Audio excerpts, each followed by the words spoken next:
ಕಾಕಚೇಷ್ಟ ಬಕೋಧ್ಯಾನಂ ಸ್ವಾನನಿದ್ರಾ ತಥೇವ ಚ ಅಲ್ಪಹಾರಿ ಕ್ರಿಯಾತ್ಯಾಗಿ ವಿದ್ಯಾರ್ಥಿ ಪಂಚಲಕ್ಷಣಂ. ಚಾಣಕ್ಯ ನೀತಿಯ ಈ ಶ್ಲೋಕದ ಪ್ರಕಾರ ಒಬ್ಬ ವಿದ್ಯಾರ್ಥಿಯಲ್ಲಿ ಈ 5 ಗುಣಗಳು ಇರಲೇಬೇಕು. 1 ಕಾಕಚೇಷ್ಟ ಅಂದ್ರೆ ಕಾಗೆಯಂತಹ ನಿರಂತರ ಪ್ರಯತ್ನ. 2 ಬಕೋಧ್ಯಾನಂ ಅಂದ್ರೆ ಕೊಕ್ಕರೆಯಂತಹ ಏಕಾಗ್ರತೆ. 3 ಶ್ವಾನನಿದ್ರಾ ಅಂದ್ರೆ ನಾಯಿಯಂತಹ ನಿದ್ರೆ. 4 ಅಲ್ಪಹಾರಿ ಅಂದ್ರೆ ತಮ್ಮ ಊಟದ ಮೇಲೆ ನಿಯಂತ್ರಣ. 5 ಕ್ರಿಯಾತ್ಯಾಗಿ ಅಂದ್ರೆ ತಮ್ಮ ಕಂಫರ್ಟ್ ಝೋನ್ ನ ತ್ಯಾಗ ಮಾಡುವುದು. ಆದರೆ ಇವತ್ತಿನ ವಿದ್ಯಾರ್ಥಿ ಡಿಸ್ಟ್ರಾಕ್ಷನ್ ಮತ್ತೆ ಪ್ರೆಷರ್ ನಲ್ಲಿ ಬದುಕ್ತಾ ಇದ್ದಾನೆ.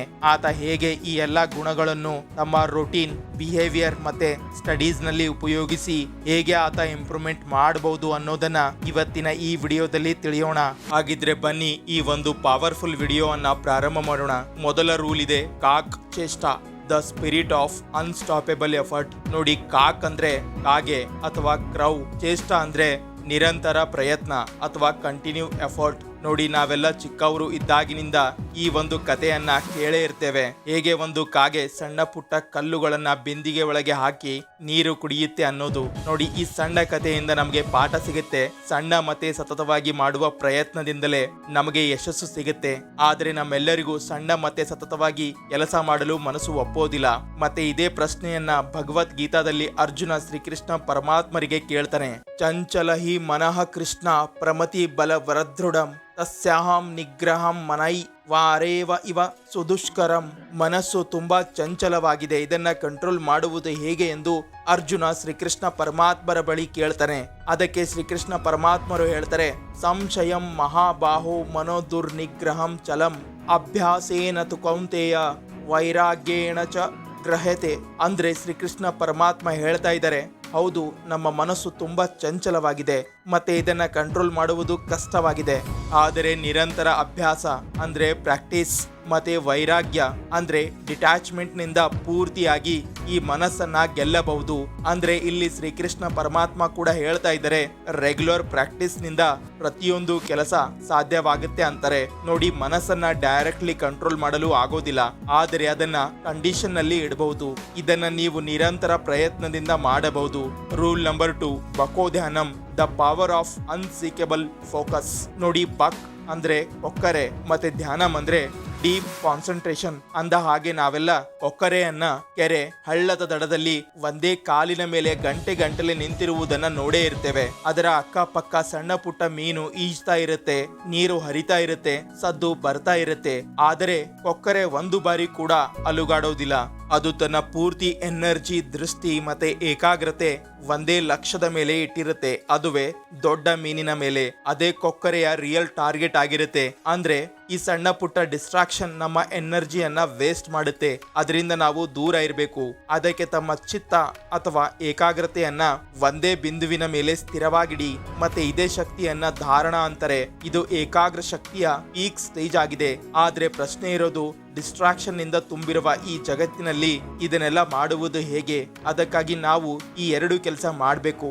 ಒಂದು ತ್ರಾಟಕ್ ಧ್ಯಾನ, ಇನ್ನೊಂದು ಪ್ರತ್ಯಾಹಾರ. ಹಾಗಿದ್ರೆ ಎಲ್ಲಕ್ಕಿಂತ ಮೊದಲು ತ್ರಾಟಕ್ ಧ್ಯಾನದ ಬಗ್ಗೆ ಮಾತಾಡೋಣ. ನೋಡಿ, ಎಲ್ಲಕ್ಕಿಂತ ಮೊದಲು ತಮ್ಮ ರೂಮ್ ನ ಎಲ್ಲ ಲೈಟ್ಸ್ ಆಫ್ ಮಾಡಿ ಒಂದು ಕ್ಯಾಂಡಲ್ ಹಚ್ಚಿ ಮತ್ತೆ ಅದನ್ನ ತಮ್ಮ ಕಣ್ಣಿನಿಂದ 1 ಮೀಟರ್ನ ಅಂತರದಲ್ಲಿ ಇಟ್ಟು ಆ ದೀಪವನ್ನು ಅಲ್ಲಿವರೆಗೆ ನೋಡಿ, ಎಲ್ಲಿವರೆಗೆ ನಿಮ್ಮ ಕಣ್ಣಿನಿಂದ ನೀರಿನ ಹನಿ ಬರೋದಿಲ್ಲ. ಇದೇ ಪ್ರೋಸೆಸ್ ಅನ್ನ ಅಂತಾರೆ ತ್ರಾಟಕ್. ನೋಡಿ, ಇದೊಂದು ತುಂಬಾ ಟಫ್ ಮತ್ತೆ ಕಠಿಣವಾದ ಧ್ಯಾನದ ಒಂದು ಭಾಗವಾಗಿದೆ. ಅದಕ್ಕೆ ಇದನ್ನ ಮಾಡುವ ಮೊದಲು ಪೂರ್ತಿ ಮಾಹಿತಿ ತಿಳಿದುಕೊಂಡು ಮಾಡಿ. ಹಾಗಿದ್ರೆ ಈಗ ತಿಳಿಯೋಣ ಪ್ರತ್ಯಾಹಾರನ ಬಗ್ಗೆ. ನೋಡಿ, ಪತಂಜಲಿ ಯೋಗ ಸೂತ್ರದಲ್ಲಿ ಮಹರ್ಷಿ ಪತಂಜಲಿ ಹೇಳ್ತಾರೆ, ಯಾವಾಗ ನಮ್ಮ ಇಂದ್ರಿಯಗಳು ತಮ್ಮ ವಿಷಯ ಅಂದ್ರೆ ಆಚೆ ಕಡೆ ಏನು ನಡೀತಾ ಇದೆ ಅನ್ನೋದನ್ನ ಯೋಚನೆ ಮಾಡದೆ ಮತ್ತೆ ಆ ಅಬ್ಜೆಕ್ಟಿವ್ ಮೇಲೆ ಇರುವ ಸಂಬಂಧ ಕಟ್ ಮಾಡಿ ಮತ್ತೆ ಮನಸ್ಸು ಆಚೆ ಅಲಿದಾಡುವ ಬದಲು ಅದು ಒಳಗೆ ತಿರುಗ್ತಾ ಇದ್ರೆ ಈ ಪ್ರೊಸೆಸ್ ಅನ್ನ ಪ್ರತ್ಯಾಹಾರ ಅಂತಾರೆ. ನೋಡಿ, ಇದು ಅಷ್ಟೊಂದು ಈಸಿ ಇಲ್ವೇ ಇಲ್ಲ. ತಮ್ಮ ಇಂದ್ರಿಯ ಅಥವಾ ಸೆನ್ಸಸ್ ಗಳನ್ನ ಕಂಟ್ರೋಲ್ ಮಾಡುವುದು ತುಂಬಾ ಕಷ್ಟವಾಗಿದೆ. ಅದಕ್ಕೆ ನಾನು ನಿಮ್ಗೆ ಒಂದು ಸಿಂಪಲ್ ಟೆಕ್ನಿಕ್ಸ್ ಅನ್ನ ಹೇಳ್ತೀನಿ. ನೋಡಿ, ನಮ್ಮೆಲ್ಲರ ಗೋಲ್ ಒಂದೇ ಆಗಿರ್ಬೇಕು. ನಾವು ನಮ್ಮ ಮನಸ್ಸಿನ ಗುಲಾಮನಾಗಬಾರದು. ಪ್ರತಿದಿನ ಅದನ್ನ ಸೋಲಿಸಿ ಮುಂದೆ ಸಾಗ್ಬೇಕು. ಉದಾಹರಣೆಗೆ, ಯಾವಾಗ ನಿಮ್ಮ ಮನಸ್ಸು ಈಗ ನನಗೆ ಓದುವ ಮನಸ್ಸಿಲ್ಲ ಎಂದು ಹೇಳುತ್ತೆ, ಆಗ ನೀವು ಓದುವುದನ್ನ ಬಿಡಬಾರ್ದು. ಬದಲಾಗಿ ಅದನ್ನ ಸೋಲಿಸಲು ಕೆಲವು ನಿಮಿಷ ಓದ್ಬೇಕು. ಮನಸ್ಸು ಹೇಳಿದ್ದು ನಾವು ಮಾಡಬಾರ್ದು, ಅಂದ್ರೆ ನಾವು ಮನಸ್ಸಿನ ಗುಲಾಮನಾಗಬಾರದು. ಈ ಒಂದು ವಿಷಯದ ಪ್ರಾಕ್ಟೀಸ್ ನಿರಂತರವಾಗಿ ಮಾಡ್ತಾ ಹೋಗ್ಬೇಕು. ಆವಾಗ್ಲೇ ನಾವು ನಮ್ಮ ಮನಸ್ಸಿನ ಮೇಲೆ ನಿಯಂತ್ರಣ ಸಾಧಿಸಲು ಸಾಧ್ಯ ಆಗೋದು.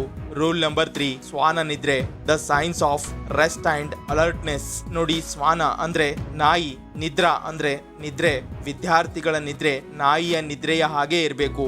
ಅಂದ್ರೆ ನಿದ್ದೆಯಲ್ಲಿ ಬಾಡಿ ರಿಲ್ಯಾಕ್ಸ್ ಆಗ್ಬೇಕು, ಆದರೆ ಮನಸ್ಸು ಜಾಗೃತ ಅವಸ್ಥೆಯಲ್ಲಿ ಇರಬೇಕು. ಒಂದ್ ವೇಳೆ ನೀವು 8 ಗಂಟೆ ನಿದ್ದೆ ಮಾಡಿದರೂ ಕೂಡ ಟಯರ್ಡ್ ಫೀಲ್ ಮಾಡ್ತಾ ಇದ್ರೆ ನಿಮ್ಮ ಸ್ಲೀಪ್ ಎಫಿಷಿಯನ್ಸಿ ವೀಕ್ ಆಗಿದೆ ಎಂದರ್ಥ. ನೋಡಿ, ಯಾವಾಗ ನಾವು ಡೀಪ್ ಸ್ಲೀಪ್ ನಲ್ಲಿ ಇರ್ತೇವೆ ಆಗ ಬಾಡಿ ರಿಪೇರ್ ಆಗ್ತಾ ಇರುತ್ತೆ. ಮತ್ತೆ ರೇಮ್ ಸ್ಲೀಪ್ ನಲ್ಲಿ ಇದ್ದಾಗ ನಮ್ಮ ಮೆಮೊರಿ ಕನ್ಸಾಲಿಡೇಷನ್ ಆಗ್ತಾ ಇರುತ್ತೆ. ಅಂದ್ರೆ ನೀವು ಏನನ್ನ ಓದ್ತೀರಾ ಅದು ರಾತ್ರಿಯ ಒಳ್ಳೆಯ ನಿದ್ದೆಯಲ್ಲಿಯೇ ಮೈಂಡ್ ಒಳಗೆ ಸೆಟ್ ಆಗುತ್ತೆ. ಅದಕ್ಕೆ ನಾವು ನಮ್ಮ ನಿದ್ದೆಯ ಕ್ವಾಲಿಟಿ ಮೇಲೆ ಗಮನ ಕೊಡಬೇಕು. ಅದಕ್ಕೆ ನೀವು NSDR ಅಥವಾ ಯೋಗ ನಿದ್ರಾಗಳಂತಹ ನಿಯಮಗಳನ್ನ ಪ್ರಾಕ್ಟೀಸ್ ಮಾಡಿ. ಹಾಗಿದ್ರೆ ಈಗ ಈ ಯೋಗ ನಿದ್ರಾ ಅನ್ನ ಶಾರ್ಟ್ ನಲ್ಲಿ ಅರ್ಥ ಮಾಡಿಕೊಳ್ಳೋಣ. ನೋಡಿ, ಸ್ವಾಮಿ ಶಿವಾನಂದ ಜಿ ಅವರ ಪ್ರಕಾರ 1 ಗಂಟೆಯ ಯೋಗ ನಿದ್ರಾ 3 ರಿಂದ 4 ಗಂಟೆಯ ಡೀಪ್ ಸ್ಲೀಪ್ಗೆ ಸಮನಾಗಿರುತ್ತೆ. ಅದಕ್ಕಾಗಿ ನೀವು ಶವ ಆಸನದಲ್ಲಿ ಮಲಗಿ ತಮ್ಮ ಕೈಗಳನ್ನ ಮೇಲಕ್ಕೆ ಇಡಿ, ಮತ್ತೆ 3 ರಿಂದ 4 ಡೀಪ್ ಬ್ರೀತ್ ತಗೊಳ್ಳಿ. ಮತ್ತೆ ತಮ್ಮ ಧ್ಯಾನ ದೇಹದ ಪ್ರತಿಯೊಂದು ಭಾಗಕ್ಕೂ ತಗೊಂಡು ಹೋಗಿ, ಕಾಲಿನಿಂದ ಹಿಡಿದು ತಲೆವರೆಗೆ ಪ್ರತಿಯೊಂದು ಭಾಗವನ್ನು ಮೆಂಟಲಿ ರಿಲ್ಯಾಕ್ಸ್ ಮಾಡಿ. ಯಾವಾಗ ದೇಹ ಪೂರ್ತಿಯಾಗಿ ರಿಲ್ಯಾಕ್ಸ್ ಆಗಿರುತ್ತೆ ಆಗ ಬ್ಯಾಕ್ವರ್ಡ್ ಕೌಂಟಿಂಗ್ ಸ್ಟಾರ್ಟ್ ಮಾಡಿ. ಅಂದ್ರೆ 10, 9, 8 ಈ ತರ.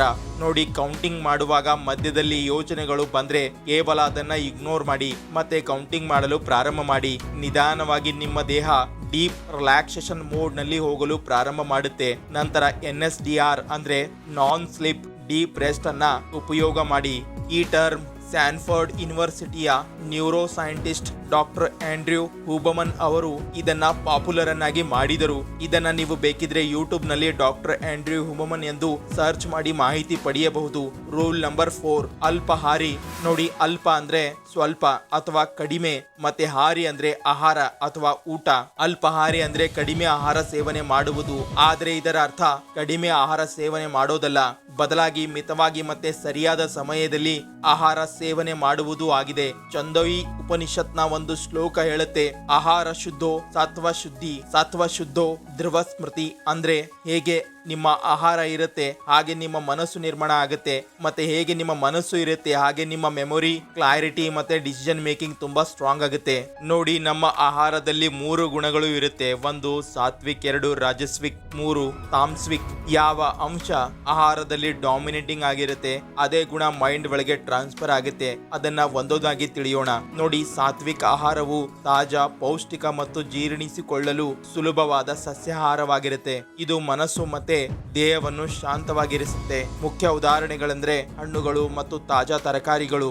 ಮತ್ತೆ ತಾಮ್ಸಿಕ್ ಆಹಾರ ಅಂದ್ರೆ ಆಯುರ್ವೇದದ ಪ್ರಕಾರ ತಾಮ್ಸಿಕ್ ಆಹಾರವು ದೇಹದಲ್ಲಿ ಸೋಮಾರಿತನ, ಅಜ್ಞಾನ ಮತ್ತೆ ಅತಿಯಾದ ನಿದ್ರೆಯನ್ನು ಉಂಟು ಮಾಡುವ ಆಹಾರವಾಗಿರುತ್ತೆ. ಈ ಆಹಾರಗಳು ದೇಹಕ್ಕೆ ಭಾರವೆನಿಸುತ್ತೆ ಮತ್ತೆ ಮನಸ್ಸಿನ ಮೇಲೆ ನಕಾರಾತ್ಮಕ ಪರಿಣಾಮ ಬೀರುತ್ತೆ. ಉದಾಹರಣೆಗೆ, ನಿನ್ನೆ ಮೊನ್ನೆ ಮಾಡಿದ್ದು ಫ್ರಿಜರ್ ನಲ್ಲಿ ಇಟ್ಟ ಆಹಾರ, ಎಣ್ಣೆಯಲ್ಲಿ ಕರಿದ ಪದಾರ್ಥಗಳು. ಮತ್ತೆ ರಾಜಸ್ವಿಕ್ ಆಹಾರಗಳು ಅಂದ್ರೆ ಅತಿಯಾದ ಮಸಾಲೆ, ಉಪ್ಪು, ಹುಳಿ, ಕಹಿ ಮತ್ತು ಖಾರದಿಂದ ಕೂಡಿರುತ್ತವೆ. ಇವು ದೇಹಕ್ಕೆ ಶಕ್ತಿ ಮತ್ತು ಚಟುವಟಿಕೆಯನ್ನು ನೀಡುತ್ತೆ. ಮುಖ್ಯ ಉದಾಹರಣೆಗಳೆಂದ್ರೆ ಈರುಳ್ಳಿ, ಬೆಳ್ಳುಳ್ಳಿ, ಮೆಣಸಿನಕಾಯಿ, ಕಾಫಿ, ಚಹಾ ಇತ್ಯಾದಿ. ನೋಡಿ, ನಾನ್ ನಿಮ್ಗೆ ಕೇವಲ ಸಾತ್ವಿಕ್ ಆಹಾರ ಸೇವನೆ ಮಾಡಿ ಅಂತಿಲ್ಲ, ಪರಿಸ್ಥಿತಿಯ ಅನುಗುಣವಾಗಿ ಬ್ಯಾಲೆನ್ಸ್ ಮೇಂಟೈನ್ ಮಾಡಿ. ಮತ್ತೆ ಸಾಧ್ಯ ಆದಷ್ಟು ನಿಮ್ಮ ಭೋಜನ ಸಿಂಪಲ್ ಆಗಿರ್ಬೇಕು. ಇದನ್ನ ಬಿಟ್ಟು ನಾನ್ ನಿಮ್ಗೆ ಇನ್ನೂ 2 ಮಾತುಗಳನ್ನ ಹೇಳ್ತೀನಿ. 1 ಫಾಸ್ಟಿಂಗ್ ಅಂದ್ರೆ ಉಪವಾಸ ಮಾಡುವುದು. 2 ಸಾತ್ವಿಕ್ ಟ್ರೇನ್ ಫುಡ್ ಸೇವನೆ ಮಾಡಿ. ಇದು ನೇರವಾಗಿ ಬ್ರೈನ್ ಅನ್ನ ಟ್ರೈನ್ ಮಾಡುತ್ತೆ. ರೂಲ್ ನಂಬರ್ 5, ಗೃಹ ತ್ಯಾಗಿ.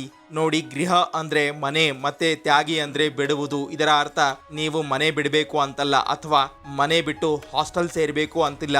ಬದಲಾಗಿ ಇದರ ಅರ್ಥ ಮನೆಯಂತಹ ಸೌಲಭ್ಯ ಬಿಟ್ಟು ಬಿಡುವುದು ಆಗಿದೆ.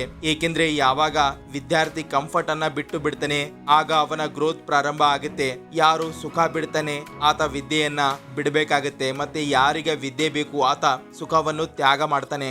ಅದಕ್ಕೆ ನಾವು ಇಂತಹ ಪ್ರಾಕ್ಟೀಸ್ಗಳನ್ನ ತಮ್ಮ ಜೀವನದಲ್ಲಿ ಅಪ್ಲೈ ಮಾಡಬೇಕು. ಇದರಿಂದ ನಾವು ಮನೆಯಲ್ಲಿ ಇದ್ರೂ ಕಂಫರ್ಟ್ ಝೋನ್ನ ತ್ಯಾಗ ಮಾಡಬೇಕು ಮತ್ತೆ ತಮ್ಮ ಎಲ್ಲ ಫೋಕಸ್ ಮತ್ತೆ ಎನರ್ಜಿ ಕೇವಲ ತಮ್ಮ ಗೋಲ್ ಮೇಲೆ ಇಡಬೇಕು. ಹಾಗಿದ್ರೆ ಈ ವಿಡಿಯೋ ಇಲ್ಲಿಗೆ ಮುಕ್ತಾಯ ಆಗುತ್ತೆ. ಈ ವಿಡಿಯೋ ಬಗ್ಗೆ ನಿಮ್ಮ ಅನಿಸಿಕೆ ಏನಿದ್ರು ಕಮೆಂಟ್ಸ್ ಮೂಲಕ ತಿಳಿಸಿ. ಹಾಗೆ ಚಾನಲ್ ಅನ್ನು ಸಬ್ಸ್ಕ್ರೈಬ್ ಮಾಡಿ, ಇನ್ಸ್ಟಾ ಪೇಜ್ ಅನ್ನು ಫಾಲೋ ಮಾಡಿ. ಬಾಯ್ ಬಾಯ್.